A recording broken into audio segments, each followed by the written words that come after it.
Hi, welcome to Pan's Labyrinth, which is a wonderful, magnificent film full of symbolism and full of magical realism, which is why I've chosen this film.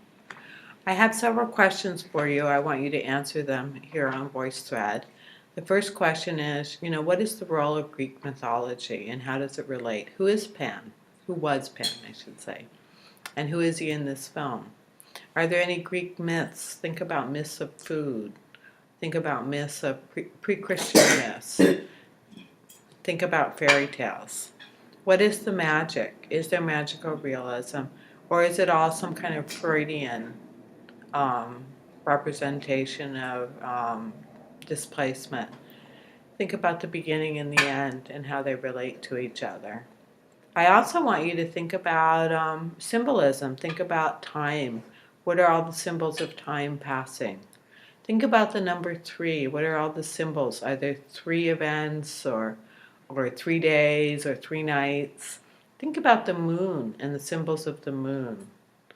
Think also about motherhood, not just in the sense of the Ophelia's mother having a baby, but also think about all the symbols of motherhood throughout the film.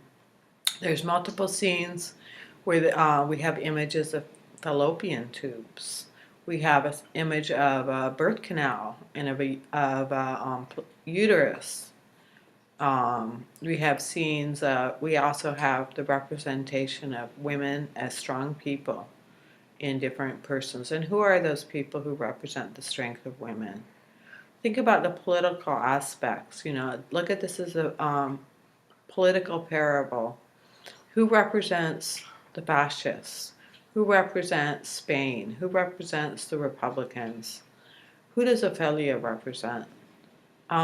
Think about, the setting. This film was actually about a period just after the Spanish Civil War was supposedly ended. We see here it's not really ended. But it was made in 2006, which was a new Republican period in Spain, a period of socialism, which the Republicans in the film, the rebels, not really rebels since they were trying to defend their own country, but the democratically elected government. But think about how they would have felt in the year 2006 to see a Republican Spain, to see socialism in Spain, and universal medical coverage, and seniority and tenure for jobs, and protections of workers' rights, and democratically elected governments that were socialist and concerned with people. And also think about archetypes within the film. Think about the hero's quest. Our book, Writing About Literature, talks about the hero's quest, but also think, maybe you should go to Wikipedia or some other source and research the hero's quest. Who is the hero? What are the trials? What is the quest for? Is it successful? What other figures typical of a hero's quest appear in the film? Think about the role of Pan. Think about the doctor, some of the significant figures in the hero's quest. Also think about archetypes, universal archetypes, Jungian archetypes. What about the evil step-parent? All of those figure into the film. So think about the moon. Think about keys and how they repeat each other. Think about the meals. Think about them in terms of Greek mythology and also about Christianity even. And how do they relate and how are they parallel to each other?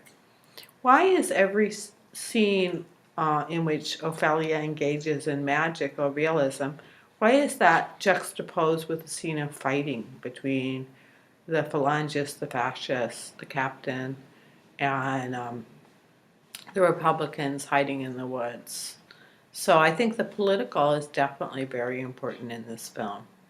I hope you've enjoyed this film. I want you all to comment and answer some of my questions. Think deeply about the film. Come on, make a comment, respond to each other's comments. I'd like to hear everyone's voice. Thank you very much.